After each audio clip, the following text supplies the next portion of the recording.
थोड़ा सा मिन्कास्की फोर्स के बारे में मैं दोबारा से रिपीट कर देता हूँ। और इसमें मिन्कास्की फोर्स जो है वो हमने टाइम डेरिवेटिव फॉर मोमेंटम का लिया था रिस्पेक्ट टू प्रॉपर टाइम, और फॉर मोमेंटम जो है वो मैस इनटू फॉर वेलोसिटी, और फॉर वेलोसिटी जो टाइम डेरिवेटिव है पोजीशन का। तो ये दो टाइम डेरिवेटिव पोजीशन के उसको आप फॉर एक्सीलरेशन भी कह सकते हो। तो ये आपका जो रिलेटिविस्टिक सेकंड लॉ है न्यूटन का। और आज ये हम लोगों ने पढ़ा। इसके बाद खैर मोमेंटम कंजर्वेशन और बहुत सारी चीज़ें हमने पढ़ी। तो आज इससे मुतल्लिक कुछ मैं बात करूँगा, लेकिन मेरा ख्याल अभी एक टॉपिक और रहता है इसका, किनेमैटिक्स जो है स्कैटरिंग का वो कंप्लीट करने के बाद। अच्छा, इसमें एक तो ये था कि velocity of centre of mass frame with respect to lab frame. Centre of mass frame की वेलोसिटी आप लैब फ्रेम के हिसाब से इस तरीके से कैलकुलेट कर सकते हो।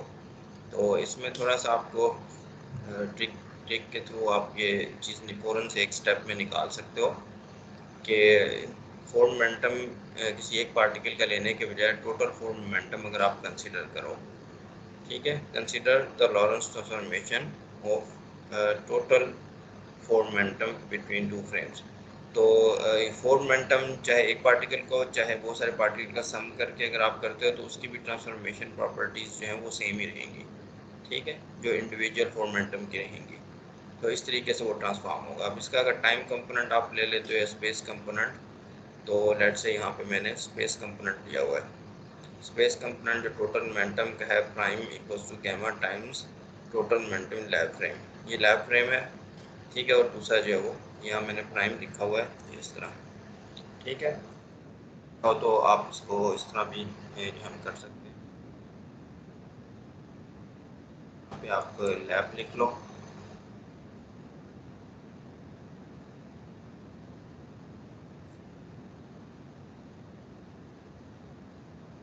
फ्रेम। और ये तो यहाँ पे जो दरमियान में इसके वेलोसिटी आएगी,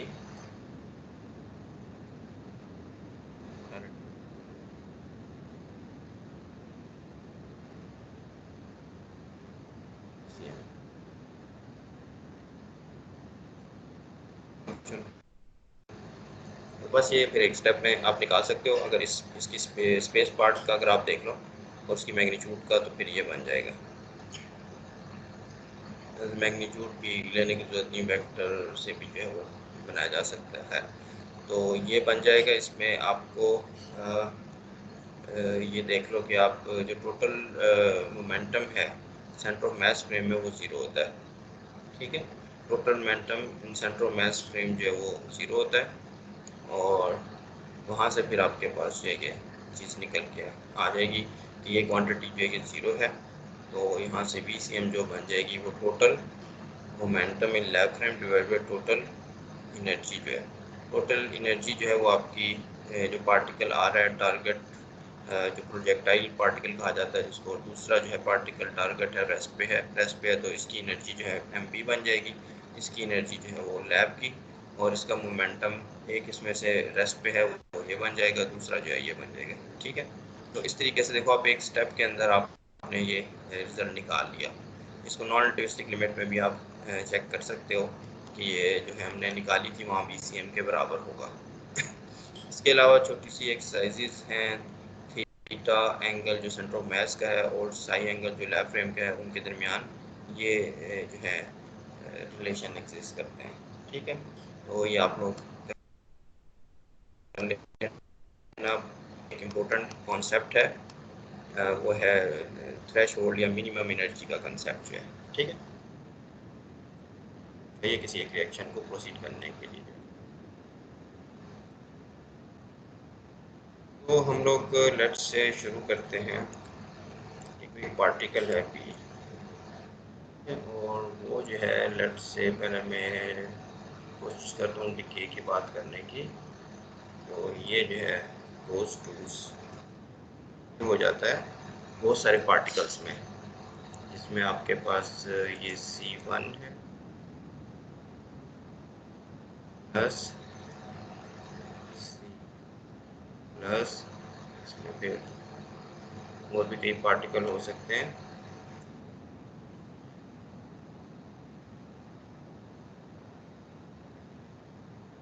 पार्टिकल है बी जो डिके करता है C1 C2 एन पार्टिकल जो है। क्या इस डिके के लिए क्या कम से कम जो है वो एनर्जी दरकार है, ठीक है। इस डिके के लिए क्या कम से कम एनर्जी जो है वो दरकार है।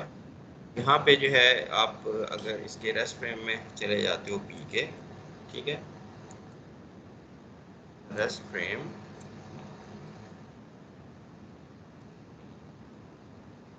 ऑफ पी जो है क्या सिचुएशन होगी, आपके पास जो इसकी एनर्जी है बी की वो क्या बन जाएगी, मैस बन जाएगा बी का।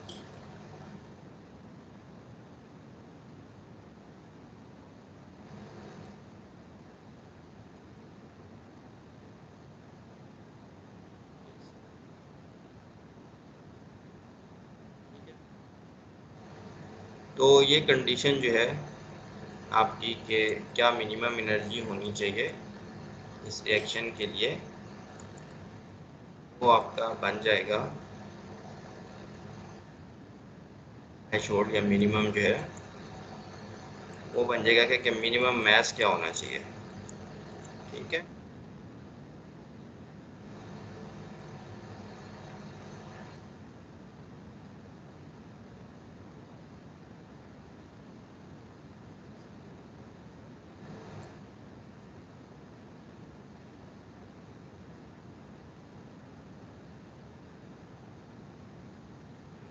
लिख लेते हैं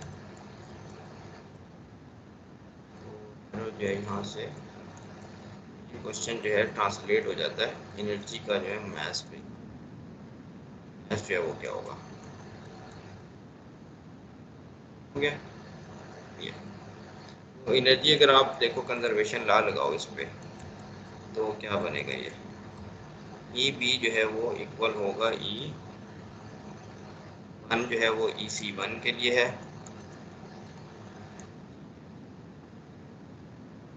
ई टू है और फिर ऊपर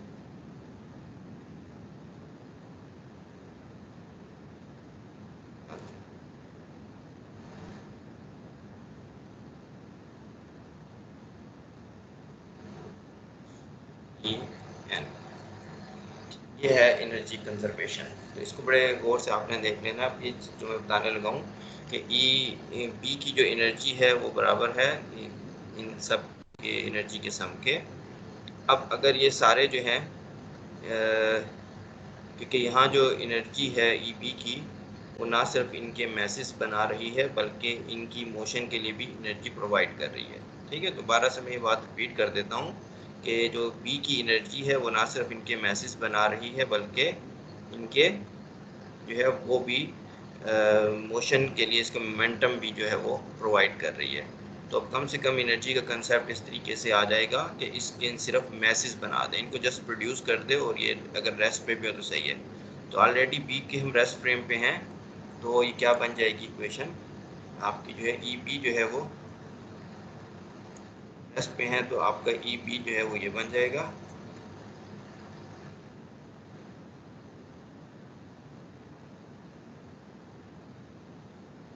ये सारे जो है ये आप मैसेज बना।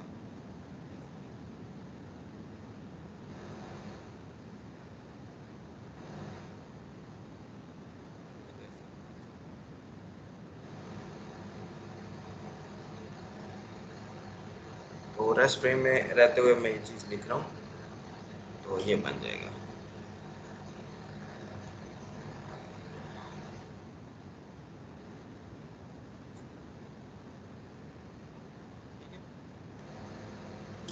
क्योंकि ये क्वांटिटी जो है इसमें मोशन भी थी तो एम बी जो है मैंने उल्टा लिख दिया। इसमें हमारी ये जो है ना, एक मिनट इसको मैं ज़रा ऐसे लिख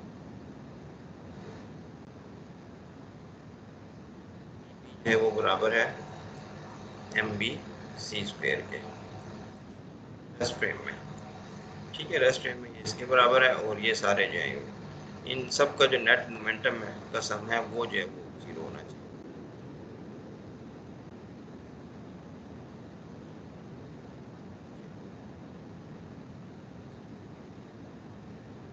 डाल देते हैं वेक्टर वेक्टर वेक्टर ये।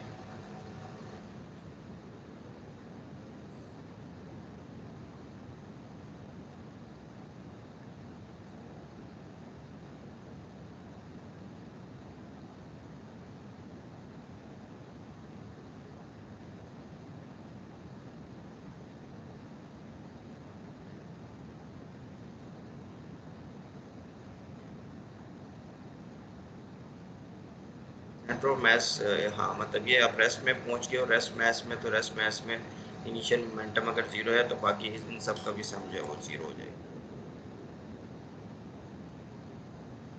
वेक्टर सम सबका 0। ये सबका 0 है। तो अब हम जो चीज़ कंसिडर कर रहे हैं मिनिमम के लिए वो ये है कि ये इंडिविजुअल भी सारे 0 हैं। तो मोमेंटम कंजर्वेशन के साथ ये चीज़ कंसिस्टेंट है। जब ये सारे इंडिविजुअली 0 हैं तो यहाँ पे फिर आप इक्वलिटी के बजाय यहाँ पे ये चीज़ आ जाएगी कि मैस, ये मैंने उल्टा लिख दिया,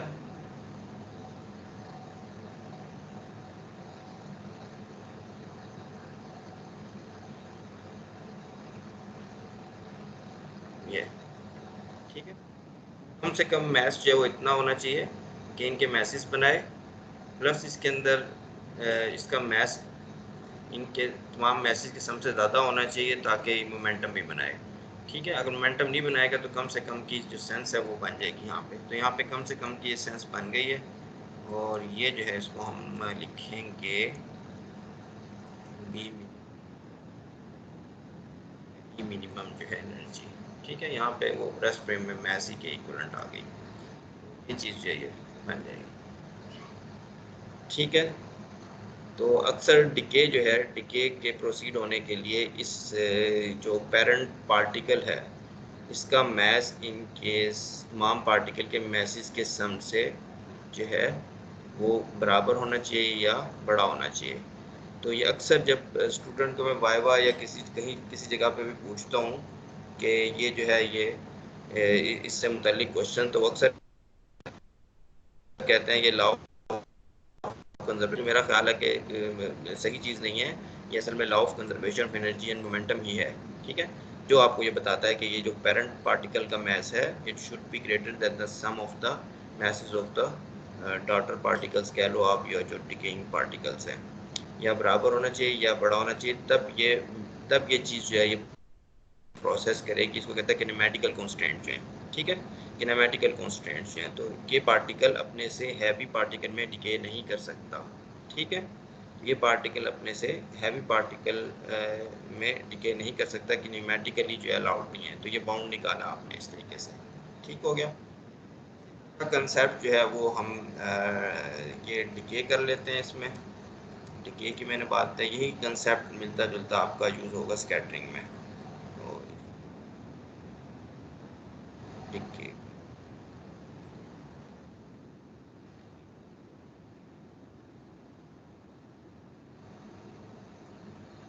हाँ ठीक है। और नीचे जो है स्कैटरिंग कर लेते हैं, ये वाली जो है स्कैटरिंग। अब मैं स्कैटरिंग की बात करूँगा। स्कैटरिंग, स्कैटरिंग में भी इससे मिलती जुलती ही चीज़ है। ठीक है, आपको ये बात अगर समझ आ गई तो इससे मिलती हुई जुलती चीज़ पे ही हम काम करेंगे। अच्छा, अब आपने स्कैटरिंग जो है वो कंसिडर करनी है दो पार्टिकल्स की, जिसमें ए प्लस बी है। ए प्लस बी है और इस स्कैटरिंग में बहुत सारे पार्टिकल प्रोड्यूस हो रहे हैं। तो यहाँ भी क्या कोई ऐसा कंसेप्ट है मिनिमम एनर्जी का कि वो कम अज़ कम हमें प्रोवाइड करनी पड़ेगी ताकि ये सारे पार्टिकल बन जाएं। ठीक है, तो उसको हम थ्रेश होल्ड कहते हैं यहाँ पे, कि थ्रेश होल्ड एनर्जी क्या है और किसकी एनर्जी होती है। वो होती है असल में बी पार्टिकल की ही है और रेस्ट फ्रेम में होती है। तो अब ये ऊपर वाली चीज़ें सारी हमारी यहाँ पे काम आएंगी। In the rest frame of B, B की वैल्यू ये हो गई। ठीक है, और ये जो है मिनिमम जो है इसको हम थ्रेशोल्ड भी कहते हैं, ये हमने निकालना है। इसका एक और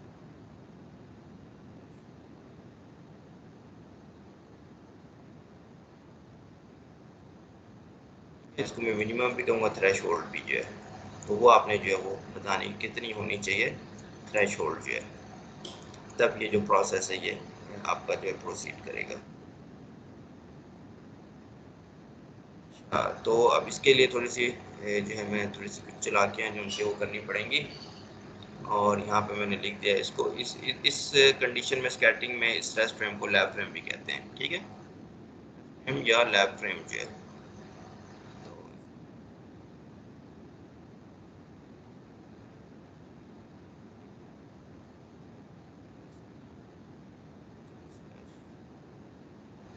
द लैब फ्रेम या the rest frame of P,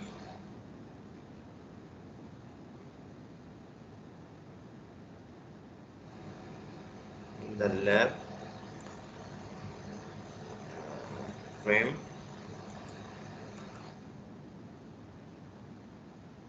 और the rest frame of P is equal to. अच्छा, इधर भी चालाकी जो दिखानी है आपने और से देख लेनी है, फोर नोटेशन जो है आप देखोगे कैसे काम आती है। और यहाँ पे फोर टोटल फोर मोमेंटम हम लिखेंगे, तो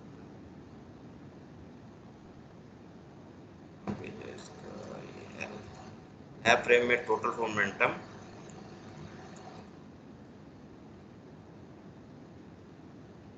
हो, तो आपका एक इंडेक्स भी डाल सकते हो म्यू।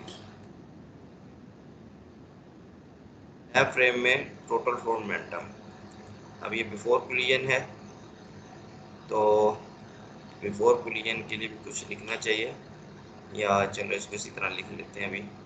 लैब फ्रेम में बिफोर कोलिजन, तो ई जो है वो एनर्जीज होंगी, एक ए पार्टिकल की एनर्जी, तो वो लैब फ्रेम में इसकी मैस पार्टिकल का, चाहो तो आप सी स्क्वायर जो है वो भी डाल सकते हैं। और मोमेंटम जो है वो, मोमेंटम हमें इसमें पता है कि एक पार्टिकल रेस्ट में है लैब में, तो मोमेंटम जो है वो सिर्फ एक ही का आएगा, कहाँ मोमेंटम ये हमने बनाया, तो यहाँ से मोमेंटम जो है वो सिर्फ ए पार्टिकल का होगा, ठीक है, पार्टिकल रेस्ट पे है। तो ये है, ये बिफोर कोलिजन जो है लिख लेते हैं अभी,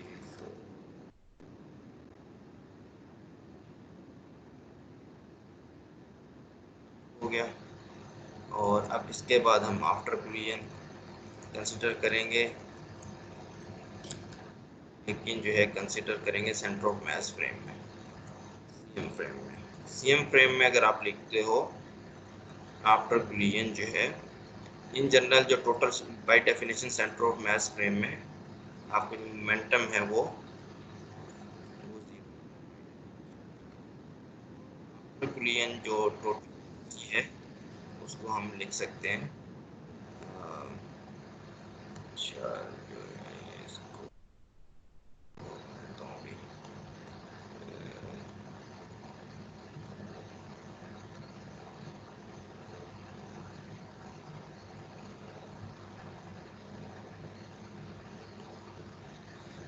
अच्छा, तो यहाँ पे आ जाएगी आपकी सेंटर ऑफ मास फ्रेम में टोटल एनर्जी, सीएम कर लेते हैं, अगर चाहो आप इधर जो है नीचे टोटल लिख लेते हैं, टोटल, ठीक है, total energy in CM frame, चाहे वो बिफोर हो या आफ्टर हो, डजेंट मैटर। तो ये जो हमने चीज़ लिखी है, ये असल में चाहे ये आफ्टर कोलिजन हो चाहे बिफोर कोलिजन हो, डजेंट मैटर जो है, ठीक है, लेकिन हम यहाँ पे आफ्टर कोलिजन ले रहे हैं क्योंकि एनर्जी जो है, टोटल एनर्जी जो है वो तो कंजर्व है, ठीक है, बिफोर कोलिजन आफ्टर कोलिजन, वैसी तरीके से ये भी यहाँ पे भी वही चीज़ है यहाँ से, लेकिन आफ्टर में जो है मोमेंटम जो है आपका यहाँ पे कुछ और होगा, यहाँ पे जो है बिफोर भी ज़ीरो है और आफ्टर भी ज़ीरो है टोटल के लिए, तो ये जो एक काइंड ऑफ इनवेरिएंट सी क्वांटिटी है, अगर चाहे फोर वेक्टर है। अच्छा, आफ्टर दो चीज़ें हो गई, इसके बाद क्या करना है हम लोगों ने, ठीक, के बाद हमने जो चालाकी दिखानी है वो आप और से देख लो, इसमें दो चीज़ों का जो है वो यूज़ होगा, स्क्वायर आप करोगे,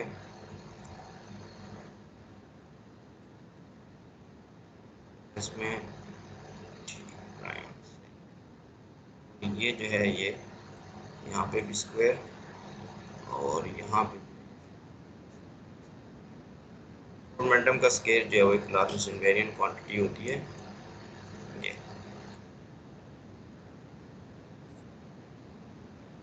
इनवेरिएंट मोमेंटम कंजर्वेशन जो है वो आपको बताता है कि बिफोर कुलियन एंड आफ्टर कुलियन जो है, ये बिफोर कुलियन है तो इसको आफ्टर कर लेता है। अब कैसे लिखें इसके ऊपर आफ्टर जो है,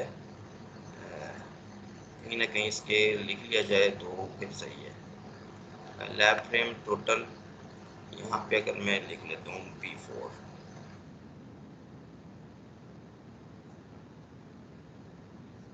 यहाँ पे लिख लेते हैं B4 और यहाँ पे लिख लेते हैं after. Momentum conservation four momentum conservation before and after जो है वो तो बराबर होगा टोटल। ठीक है, total four momentum before collision in lab frame is equal to total four momentum after collision in lab frame, ये दोनों बराबर हैं। और ये जो है फॉर मोमेंटम का स्क्वायर है। स्क्वायर जो है वो इनवेरिएंट होता है, चाहे आप लैब फ्रेम में निकालो चाहे आप जो है वो इसमें। तो यहाँ पे मैं आफ्टर लिख देता हूँ, इधर भी एक आफ्टर लिख देते हैं। ठीक है,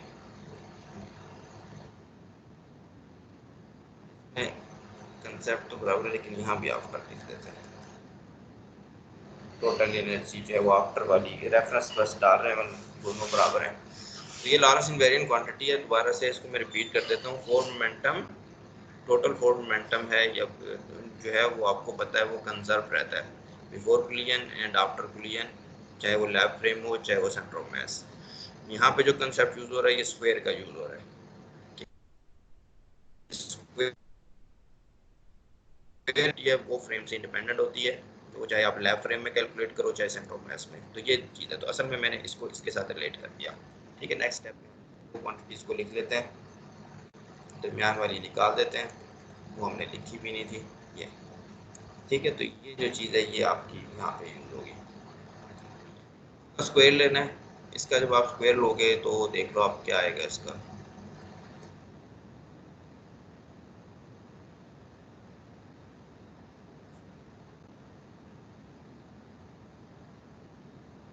और यहाँ पे आपका ये कभी स्क्वायर आ जाएगा।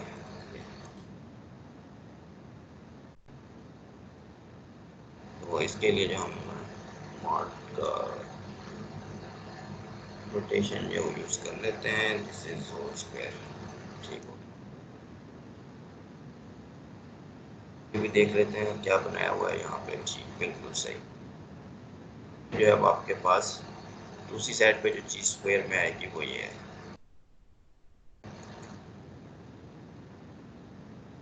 ब्रैकेट में लिख के ऐसे, और ये स्क्वायर टोटल एनर्जी का स्क्वायर जो है अगर आप देखो तो यहाँ पे अब ये वही कंसेप्ट यूज करेंगे हम जो यहाँ पे किया था। आपके पास टोटल एनर्जी थी E1 प्लस E2, और फिर ये सेंटर ऑफ मास वाली कहानी है सारी, ये लिख देता हूँ मैं यहाँ पे। और फिर मोमेंटम का सम भी जीरो है, तो फिर वही चला के हमने यहाँ पे भी दिखानी है इक्वल्स टू ये करना है।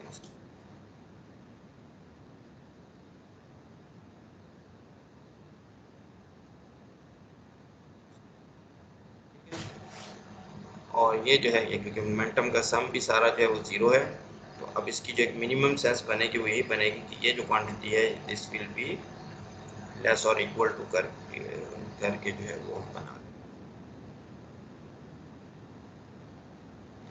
ग्रेटर और इक्वल टू, ग्रेटर और इक्वल टू दिस थिंग।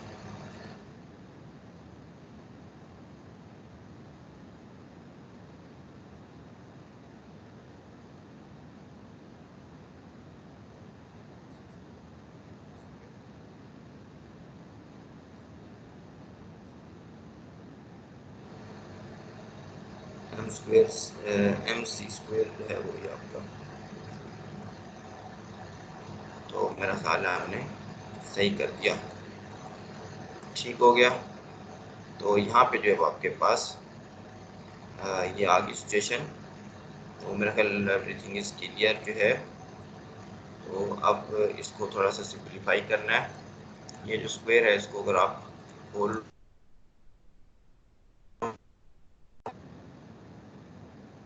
आपके पास ई का स्क्वायर बन जाएगा।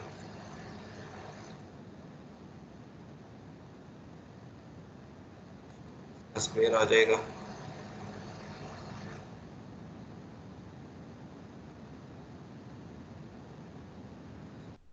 फिर और क्या होगा यहाँ पे, इन दोनों का प्रोडक्ट आ जाएगा 2 टाइम्स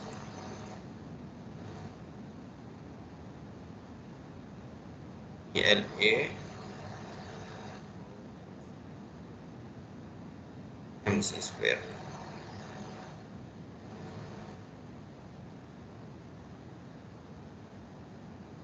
ठीक है, तो ये चीज़ बन जाएगी। ये जो चीज़ है इसको हम उठा के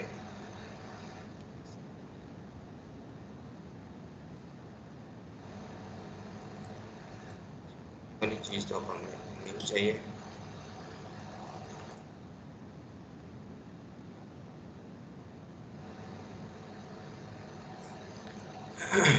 ठीक हो गया।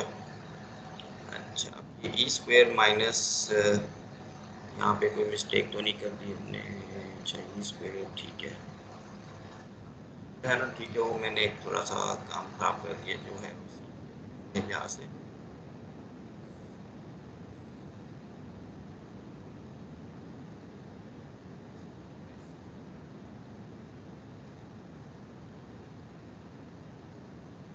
इससे है मोमेंटम में क्या। अच्छा, और ये जो है फिर ये ई बाई सी हो जाएगा, और ये जो है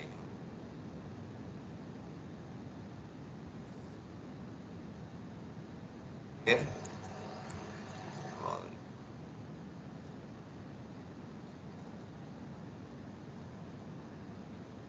नहीं होंगे तो सी के फैक्टर कैंसिल हो जाएंगे।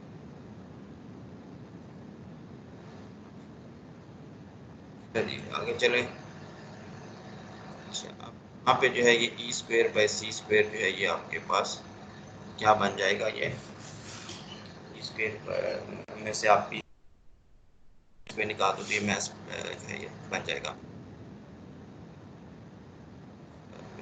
एक मिनट, पी जो है ठीक है, ये मैथ ए का जो है ये बन जाएगा, ये चीज़ बन जाएगी।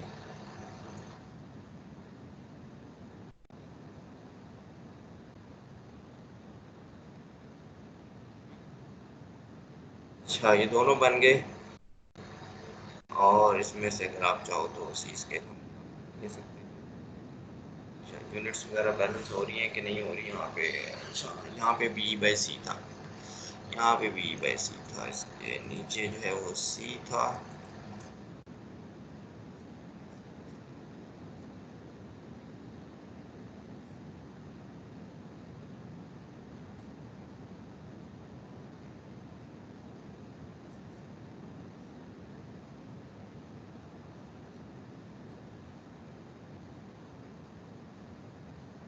हाँ जी, ये जो है ये भी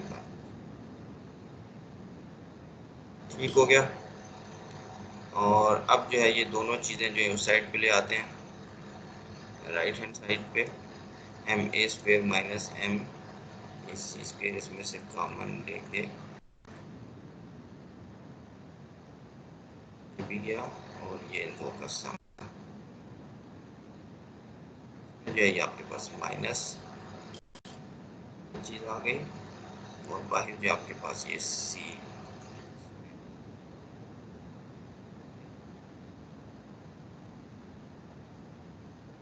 ठीक,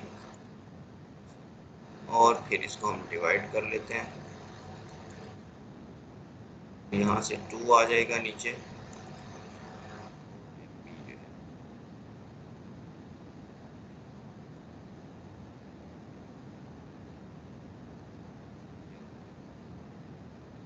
ये आपके पास एनर्जी जो है वो निकल आई लैब फ्रेम में, और जो मिनिमम एनर्जी है यहाँ हमने ऊपर कहीं पे इसको लिखा था। ठीक, ये है थ्रेशोल्ड, इसका नाम हमने थ्रेशोल्ड जो है वो रखा हुआ है लैब फ्रेम में। लैब फ्रेम में तो एल लिखने की फिर हमें ज़रूरत नहीं होगी।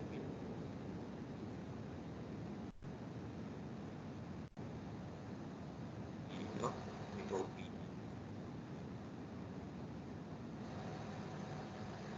ओहो, मैंने आपको जो शुरू में चीज़ बताई वो गलत बताई, बी की नहीं वो ए की थी। ठीक है, ये वही मैं देख रहा हूँ, मैंने यहाँ पे मिस्टेक कर दी। ए जो है पार्टिकल, उसकी जो है वो एनर्जी असल में थ्रेशोल्ड एनर्जी होती है। और लैब फ्रेम जिसकी एनर्जी है मिनिमम एनर्जी, लैब फ्रेम और in the rest frame of A, E B threshold जो है वो हमने निकालनी है। ठीक है, तो सॉरी फॉर दैट, यहाँ पे जो एनर्जी है वो आपने एक मिनट के कुछ कर,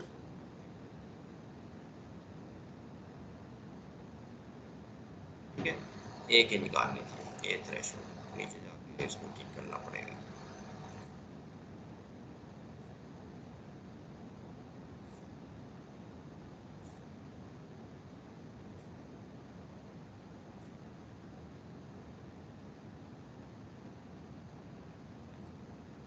थ्रेशोल्ड, इतनी एनर्जी कम से कम होनी चाहिए।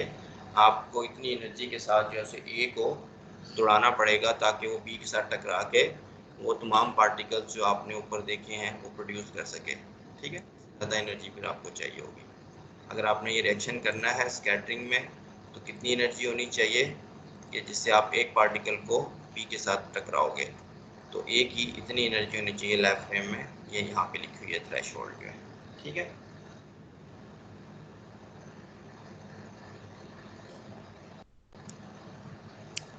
अच्छा, वैसे ही आपको कुछ चीज़ें नज़र आएगी। एनर्जी एक पॉजिटिव क्वांटिटी है, तो एक वैसे आपको ये जो सम है तमाम मैसेज के सम का square, it should be greater than M A square plus M B square. ये एक वैसी चीज़ यहाँ से निकल के आ रही है। अच्छा, ये सारा हमने कर लिया थ्रेशोल्ड का, एनर्जी जो है वो निकाल ली। ये मैंने दो पार्टिकल्स, हाँ ठीक है, पार्टिकल एम स्क्वायर जो है वो greater than M A square plus M B square. यहाँ पे भी थोड़ा सा एक लगता है जैसे वो मैथ्स वाली चीज़ जो हमने ऊपर डीके में बनाई थी वैसी लगती है कि ये बन गई।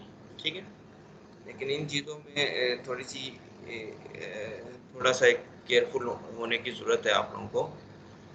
इस लिहाज से जैसे कि अगर आप डिके है, डिके में तो आप एक पार्टिकल डिके हो रहा है, ठीक है, तो एक पार्टिकल डिके हो रहा है, उसके रेस्ट फ्रेम में जा सकते हो। वो आपने यहाँ पे ख्याल रखना है कि खासतौर पे यहाँ पे कि अगर आप कोई ऐसा पार्टिकल इसके रेस्ट फ्रेम में नहीं जा सकते तो फिर ये एनालिसिस, ये चीज़ें जो उस तरीके से होल्ड नहीं करेंगी। जैसे कि फोटान होता है, फोटान जो है स्पीड ऑफ लाइट के साथ दौड़ता है, तो उसके रेस्ट फ्रेम में आप नहीं जा सकते।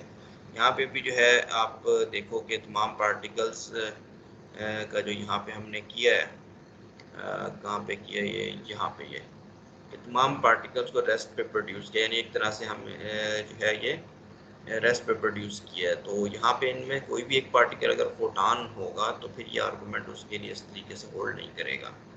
ठीक है, क्योंकि उसके रेस्ट फ्रेम में नहीं जा सकते, तो मैं ऐसा आप लिख के उसको ज़ीरो नहीं कर सकते, इस तरह का चक्कर यहाँ पे नहीं चलाना आपने। तो उसके लिए सिचुएशन थोड़ी सी डिफरेंट होगी, वहाँ पे फिर उसकी फिर जो भी एनर्जी है वो आप लिख सकते हो।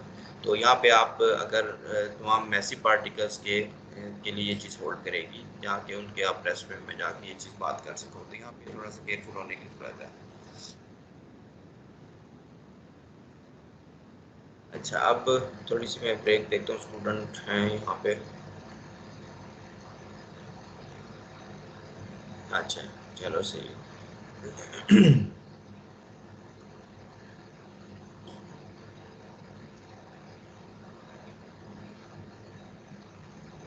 अब लास्ट पार्ट है हमारे पूरे कोर्स का, ये टॉपिक जो है, तो ये है कि आपने इलेक्ट्रोडायनेमिक्स के जो लॉज हैं उनको किस तरीके से आप लिख सकते हो ऐसी लैंग्वेज में कि वो एक्सप्लिसिटली जो है लॉरेंस इनवेरिएंट या कोवेरिएंट होंगे। ठीक है, तो यहाँ पे मैंने वर्ड यूज़ किया है कोवेरिएंट। कोवेरिएंट का मतलब कोवेरी यानी कि साथ साथ वेरी करना।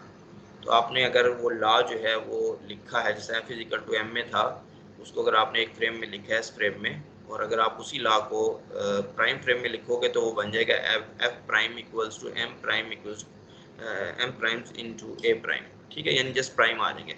फिर कोई और फ्रेम है एस डबल प्राइम, तो इन एफ पे डबल प्राइम आ जाएगा, एम पे डबल प्राइम।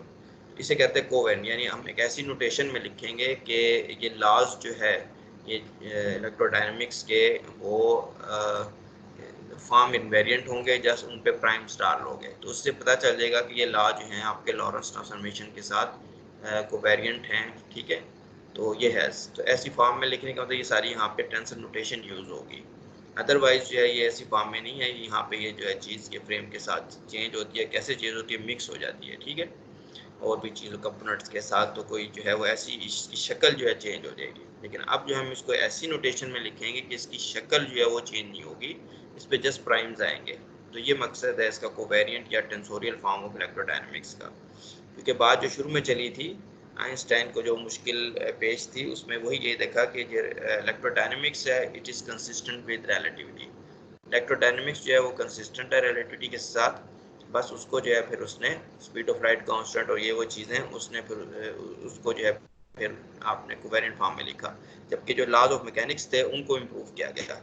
उनकी जो मेन चीज़ अभी आपको बताई थी वो जो है मिन्कोव्स्की फोर्स लॉ जो मैंने बनाया था वो अभी मैं दोबारा यहाँ पे लिख दूंगा, ठीक है। तो हम कैसे जो है इस चीज़ को शुरू कर सकते हैं, आप उसकी तरफ आते हैं। तो आप लोग इलेक्ट्रोडायनेमिक्स का सेकंड कोर्स यकीनन पढ़ रहे होंगे, इलेक्ट्रिक फील्ड मैग्नेटिक फील्ड की चीज़ें पढ़ ली होगी, इलेक्ट्रोडायनेमिक्स के पोर्शन पे हो गए आप लोग। तो लॉरेंस फोर्स लॉ है F is equal to Q E plus V cross B, ये फार्मूला है। अब यहाँ पे आपने और से ये डेफिनेशंस देखनी है। मैं जब इसको कंपोनेंट फॉर्म में लिखूँगा तो ई के ऊपर मैंने लिखा है इंडेक्स आई, तो इसका मतलब है ई वन जो है वो ई एक्स के बराबर होगा, ई टू जो है वो ई वाई के, और ई थ्री जो है वो ई सी के। इसी तरीके से बी को मैंने यहाँ डिफाइन कर दिया है कि बी जो है वो अगर इसका इंडेक्स ऊपर होगा आई का तो ये B X B Y B C बनेगा। इसी तरीके से जो वेलोसिटी है उसका कंपोनेंट अगर ऊपर होगा तो ये B X B Y B C को रिप्रेजेंट करेगा। अभी क्योंकि स्पेस पार्ट है, अगर ये नीचे आता है, ठीक है, ई सब वन जो है उसमें फिर आपने माइनस एक्स करना है, ई सब टू में आपने फिर माइनस साइन करना है। तो ये बात याद रहेगी आप लोगों को, मैं इसमें जो है वो एक लिख के बता देता हूँ आप लोगों को इस तरीके से। आई का अगर इंडेक्स आप नीचे लिखोगे तो फिर यहाँ पे माइनस साइन आएगा, ठीक है, यहाँ पे भी माइनस साइन।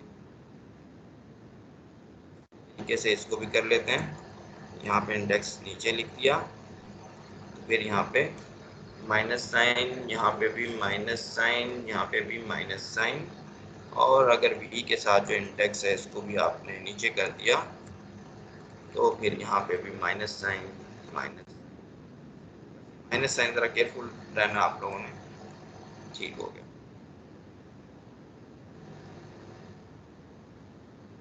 अच्छा, अब लॉरेंस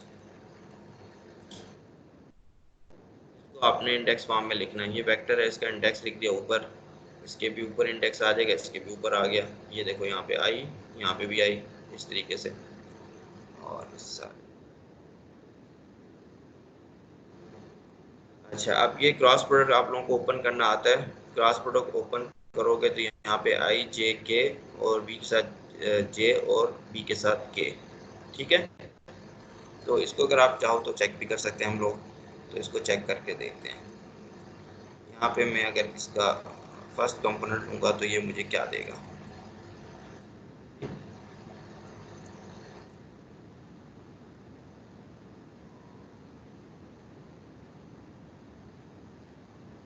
ये क्या देगा, कंपोनेंट आपको देना चाहिए इसको टू, यानी वाई वी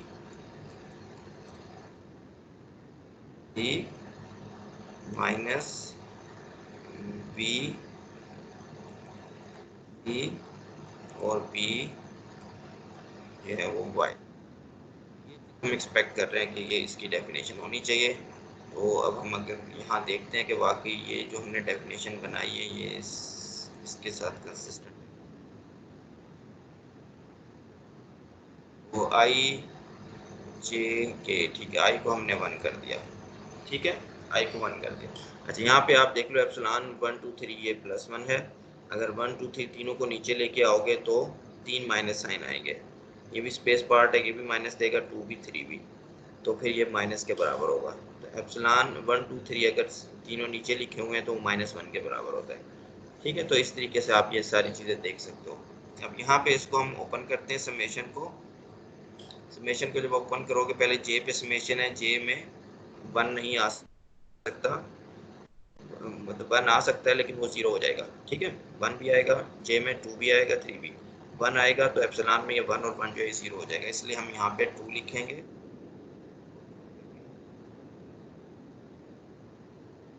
है आपका ये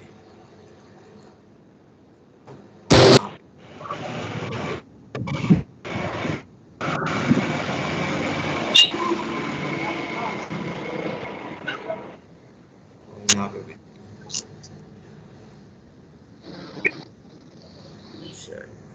आवाज आ रही है।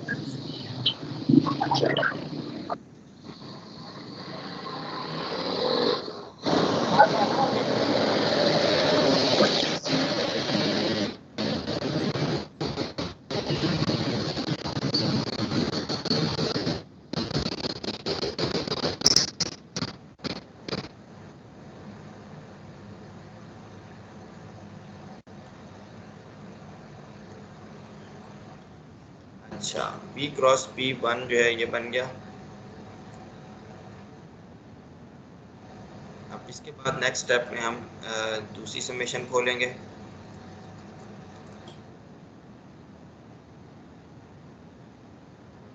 समेशन जो है वो के की है। के के लिए यहाँ पे जो ऑप्शन बची है वो सिर्फ 3 की है। यहाँ 1 भी नहीं आ सकता, यहाँ पे 2 भी नहीं आ सकता क्योंकि रिपीट हो जाएगा और लेविज बीटा टेंसर आपका 0 हो जाएगा। क्या यहाँ पे भी 3। इसी तरीके से यहाँ पे आपके पास 2 बचता है, सिर्फ 2। ठीक है, और अब नेक्स्ट लेवल पे आप देख लो इसको। एप्सिलॉन 1 2 3 की डेफिनेशन हमने बनाई है कि +1 है।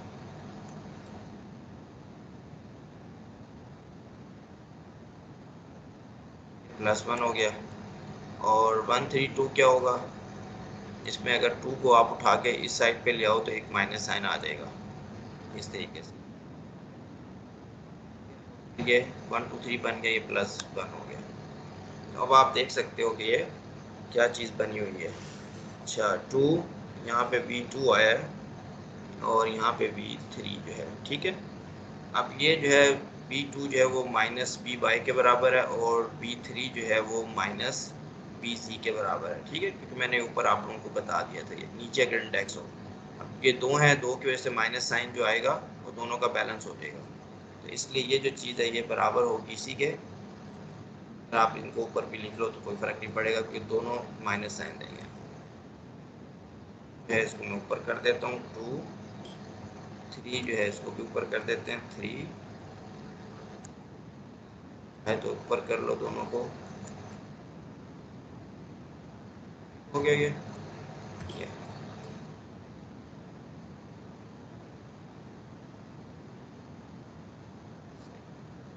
तरीके से मैंने ये प्रूव कर दिया कि ये जो है ये क्या किसके बराबर है, बी बाय बी जी माइनस बी जेड। तो इसका मतलब ये डेफिनेशन जो हमने क्रॉस प्रोडक्ट की लिखी हुई है, अब थोड़ा सा केयरफुल होने की ज़रूरत है हमें क्योंकि आई जे जो ऊपर नीचे माइनस साइन आ जाता है इस वजह से। तो ये सही लिखी। तो अब पहला स्टेप हो गया, हमने इस पर इंडिसेस डाल दिए, फोर्स आपकी ये बन गई।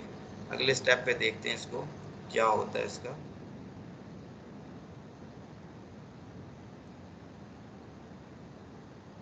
अगले स्टेप पे ये सिचुएशन है कि ई के नीचे मैंने सी लिख दिया और मल्टीप्लाई भी कर दिया।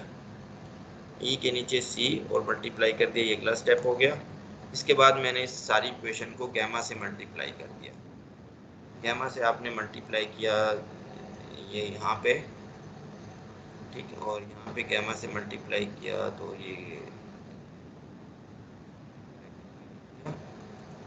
और मैंने गैमा से मल्टीप्लाई किया तो मैंने यहाँ पे जो है वो,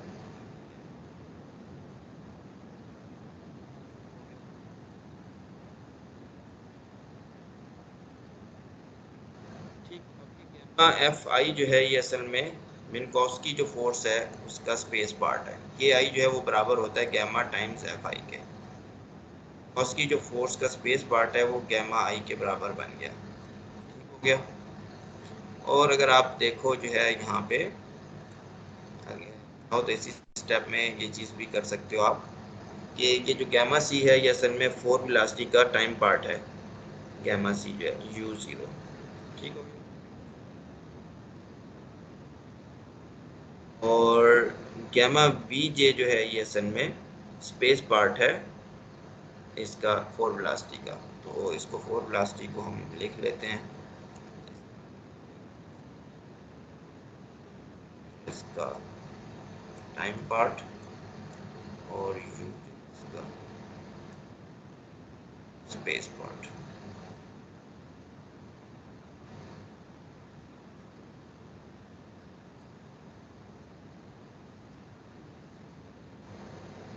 स्पेस पार्ट जो है वो फिर ये आपका ये बन जाता है, इस पे जाओ टेक्स्ट डाल सकते हैं।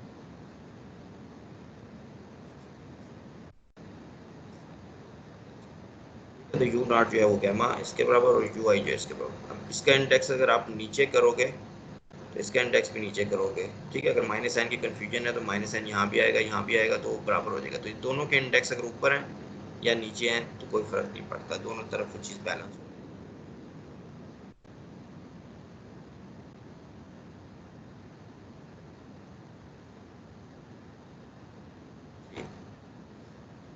सही है।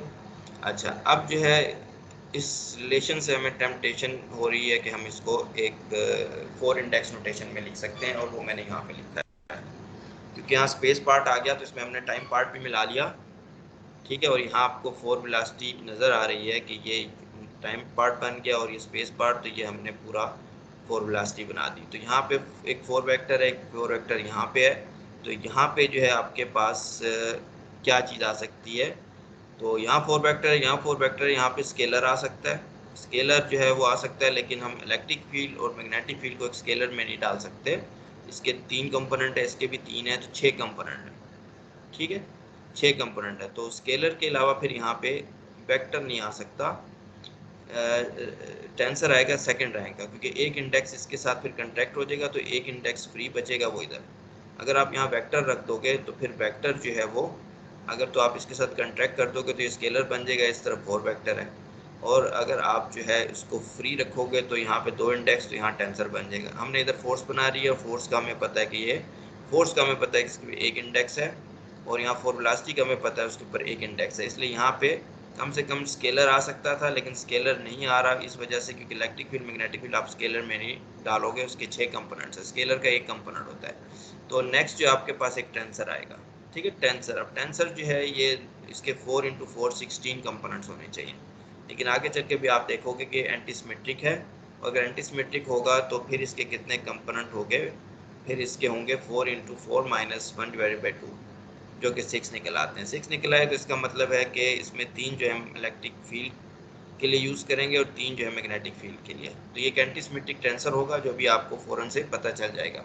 कैसे पता चलेगा, हमने ये लिख लिया, ठीक है, लिख लिया। और अब हम यूँ करते हैं कि इसका पहले स्पेस पार्ट लिखते हैं। जब स्पेस पार्ट आप लिखोगे, म्यू को आप आई कर दोगे, ये म्यू को आई कर दिया, यहाँ पे आई आ जाएगा, और यहाँ पे आपके पास न्यू है, न्यू पे समेशन होगी, इसमें टाइम पार्ट आएगा और स्पेस पार्ट। तो यहाँ पे टाइम पार्ट आ गया तो ये टाइम पार्ट आ गया, और स्पेस पार्ट जो है उसको आपने जे जे करके लिख दिया। अब ये इक्वेशन आपकी बन गई, इसको आप कंपेयर करोगे विद दिस इक्वेशन, जो है ये वाली इक्वेशन के साथ, ठीक है। जब इस इक्वेशन के साथ कंपेयर करोगे तो आप देख रहे हो यहाँ पे ये यू ज़ीरो है, यहाँ पे भी यू ज़ीरो है। इसका मतलब है एफ आई ज़ीरो जो है वो किसके बराबर होगा, ई आई ओवर सी के, ठीक है। तो ई आई ओवर सी मैंने नीचे लिख दिया। तरीके से फिर आप देखो यहाँ यू जे है, यहाँ भी यू जे है, इन दोनों को अगर कंपेयर कर लो तो एफ आई जे बराबर होगा एप्सिलॉन और बी के, ये मैंने लिख दिया एप्सिलॉन और बी।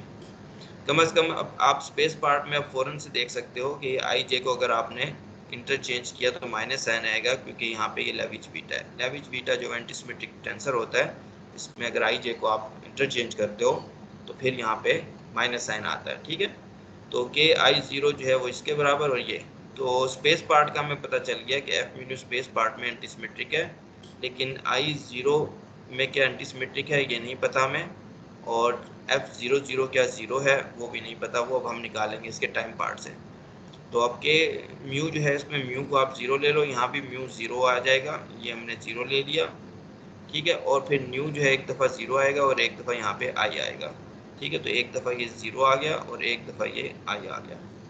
अब इसको जो है आपको के ज़ीरो का पता है कि मिनकॉस की फोर्स जो के ज़ीरो है वो असल में बराबर होती है gamma times V by C dot F. ये मैंने प्रूव करवाया था लेक्चर में आपको, तो कि बीटा टाइम्स एफ यानी इसमें rate of change of energy बनती थी, और वो हमने बी डॉट एफ के तौर पे लिखी थी पावर के तौर पे, ठीक है। Gamma V dot V by C dot F जो है।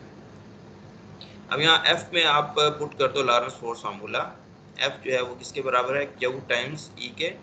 क्यू जो है वो मैं यहाँ पे शायद लिखना भूल गया, ये क्यू ये आ गया, Q times E plus V cross B. अब वी क्रॉस बी का डॉट प्रोडक्ट आप वी से लोगे तो स्केलर ट्रिपल प्रोडक्ट में अगर दो वेक्टर्स सेम हो जाएं तो वो जो है वो ज़ीरो हो जाता है। ये वाला पार्ट आपका ज़ीरो हो गया। अच्छा, और यहाँ पे क्यू,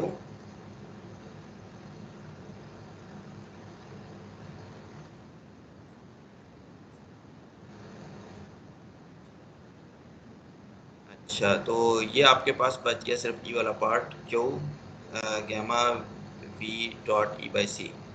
अब गैमा वी जो है इस पे मैं ब्रैकेट डाल देता हूँ, ये आपकी क्या बन जाएगी, ये आपकी यू आई बन जाएगी, और ई जो है ये भी कंपोनेंट फॉर्म में ई आई बन जाएगा, तो you I over you I into ये जो है, ठीक है, ये जो है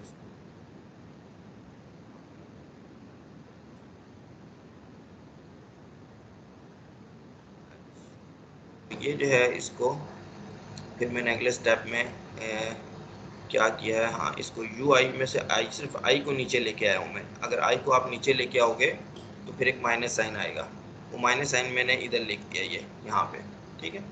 और यहाँ पे ये जो चीज़ है आपकी के नॉट वो असल में किसके बराबर है, वो इसके बराबर है। ये एक तरीके से हमने यहाँ लिखा था इसको इस तरीके से, और एक तरीके से हमें पता है इसका आंसर क्या है। तो यहाँ Q F zero zero you zero और ये सारी जो चीज़ें ये बन जाती है, ठीक। अब इन दो को आपने कंपेयर करना है, बस इसको और इसको, इन दो को कंपेयर। अब कंपेयर कर रहे हो तो आप देख लो यहाँ यू आई वाली टर्म नहीं है, यू ज़ीरो वाली टर्म नहीं है। यू ज़ीरो वाली टर्म जो थी वो यहाँ से शायद आनी थी, वो ख़त्म हो गई या है ही नहीं इसके अंदर। खैर यू ज़ीरो वाली टर्म जो सी है वो नहीं है, इसका मतलब एफ ज़ीरो ज़ीरो जो है वो आपका ज़ीरो हो जाएगा, और यू आई के साथ जो चीज़ लिखी हुई है वो आपकी वो एफ ज़ीरो आई वो बराबर है इसके, तो एफ ज़ीरो आई बराबर है इसके। तो अब आप यहाँ से देख सकते हो कि पहले जो आपको था एफ आई ज़ीरो जो है वो ई आई बाई सी है, और एफ ज़ीरो आई जो है वो माइनस एफ आई बाई सी है। इसका मतलब ये ज़ीरो और आई कंपोनेंट में भी एंटीसिमेट्रिक है, ठीक है। तो इस तरह पूरा आपका ये लॉरेंस फोर्स लॉ जो है तैयार हो गया, covariant form of Lorentz force law के mu is equal to Q F mu U. इसमें आपको एफ जो है उसकी मुकम्मल इन्फॉर्मेशन मिल गई, वो टोटली एंटीसिमेट्रिक है, mu nu equals to minus nu mu. Zero zero अगर यहाँ पुट करोगे आप तो आप देखोगे ये F zero zero equals to minus F zero zero बन जाएगा, जो आपको देगा कि एफ ज़ीरो ज़ीरो जो है वो ज़ीरो है। अगर यहाँ पे जीरो आई करोगे तो आई ज़ीरो आ जाएगा, ये आ गया, और अगर यहाँ पे आई जे करोगे तो जे आई आएगा, वो भी आ गया, ठीक है। तो सारे कंपोनेंट्स जो हैं इसके वो आपके पास बन गए। इसके अंदर एक जो है आपके पास नॉन ज़ीरो कंपोनेंट में ये तीन कंपोनेंट इलेक्ट्रिक फील्ड के हैं, ठीक है। ये वाले थ्री कंपोनेंट्स, इसको मैं इधर लिख देता हूँ इसका, और आपके पास ये थ्री स्पेस का एक एंटीसिमेट्रिक टेंसर है एफ आई जे, ठीक है। तो वो three into three minus one divide by two, ये कितना बनता है, ये थ्री बनता है, ठीक है। तो थ्री प्लस थ्री सिक्स, इस तरह सिक्स कंपोनेंट है सेट मीन्यू के, जिसमें आप इलेक्ट्रिक फील्ड और मैग्नेटिक फील्ड आप डाल सकते हो। और जो बात मैंने की थी कि अब मैंने कैसी फॉर्म में इस लॉ को लिख दिया है जो कि कोवेरिएंट फॉर्म है, जिसका मतलब ये है कि अंडर लॉरेंस ट्रांसफॉर्मेशन चार्ज आपका इनवेरिएंट रहता है। तो ये जो है फोर वेक्टर के तौर पर ट्रांसफॉर्म होगा, यहाँ प्राइम आ जाएगा, ये भी फोर वेक्टर के तौर पर ट्रांसफॉर्म होगा, इधर भी प्राइम आ जाएंगे। जो इंडेक्स आपका कंट्रैक्ट हो जाता है वो लॉरेंस इनवेरिएंट होता है, वो स्केलर होता है, लॉरेंस स्केलर जो हमने ऊपर प्रूव भी किया था। तो यहाँ पे एक ही फ्री इंडेक्स बच रहा है म्यू, तो वो भी एज अ फोर वेक्टर ही ट्रांसफॉर्म होगा, तो ये इसलिए प्राइम्स आ जाएंगे। तो ये आपने कोवेरिएंट फॉर्म में लिख दिया, इसका मतलब है कि ये लॉरेंस कोवेरिएंट फॉर्म है। अंडर लॉरेंस ट्रांसफॉर्मेशन ये लॉज जो है ये फॉर्म इनवेरिएंट रहते हैं, ये कोवेरी करते हैं। तो यहाँ पे हम स्टॉप करते हैं। कल के लेक्चर में मैं आपको मैक्सवेल इक्वेशंस बताऊंगा किस तरीके से हमने कोवेरिएंट फॉर्म में लिखनी है। तो यहाँ पे एक और थोड़ी सी मोटिवेशन के फील्ड टेंसर, इसको फील्ड टेंसर कहते हैं, एफ को फील्ड टेंसर। इसके अंदर इलेक्ट्रिक फील्ड मैग्नेटिक फील्ड असल में आपस में मिक्स होती हैं, ठीक है। उसको आप इस तरीके से सोच सकते हो कि अगर एक चार्ज है, ठीक है, वो रेस्ट पे है, तो उसमें से सिर्फ आप देखोगे कि इलेक्ट्रिक फील्ड निकल रही है, ठीक है। अब उसी चार्ज को आप अगर कांस्टेंट स्पीड के साथ दौड़ते हुए देखोगे तो आप कहोगे इसके अंदर से इलेक्ट्रिक फील्ड भी निकल रही है, मैग्नेटिक फील्ड भी निकल रही है। इसका मतलब है कि दोनों जो इनिशियल फ्रेम्स हैं, यानी कि लॉरेंस ट्रांसफॉर्मेशन के थ्रू इलेक्ट्रिक फील्ड और मैग्नेटिक फील्ड आपस में मिक्स होंगी, ठीक। तो इनके आप अलग से 4 वेक्टर नहीं बना सकते, ये एक ही एक जो है वो टेंसर में आएंगे, क्योंकि 6 कंपोनेंट हैं, वो 6 कंपोनेंट आपके एक 4 वेक्टर में नहीं आ सकते, उसमें सिर्फ 4 आ सकते हैं। और अगर दोनों के लिए अलग अलग 4 वेक्टर बनाओगे इलेक्ट्रिक फील्ड मैग्नेटिक फील्ड, तो टाइम पार्ट रह जाएगा। चलो अगर बना भी दो आप, तो ये फिर ये होगा कि इलेक्ट्रिक फील्ड अपने आप में ट्रांसफॉर्म करेगी अलग से, और मैग्नेटिक फील्ड अपने आप में, ये आपस में मिक्स नहीं होंगी। तो एक और मैं आपको जो है ये इसकी वो दे रहा हूँ फिजिकल सिग्निफिकेंस के ये एफ म्यू के अंदर आएंगे, ताकि जब ये ट्रांसफॉर्म करेगा, ये मैं बताऊंगा आपको कैसे ट्रांसफॉर्म करता है। तो ये इलेक्ट्रिक फील्ड मैग्नेटिक फील्ड और मैग्नेटिक फील्ड इलेक्ट्रिक फील्ड आपस में मिक्स होंगे बिल्कुल इस तरीके से जैसे स्पेस और टाइम कंपोनेंट मिक्स होते हैं अंडर लॉरेंस ट्रांसफॉर्मेशन जो है। तो यहाँ पे मैं स्टॉप करता हूँ इसको।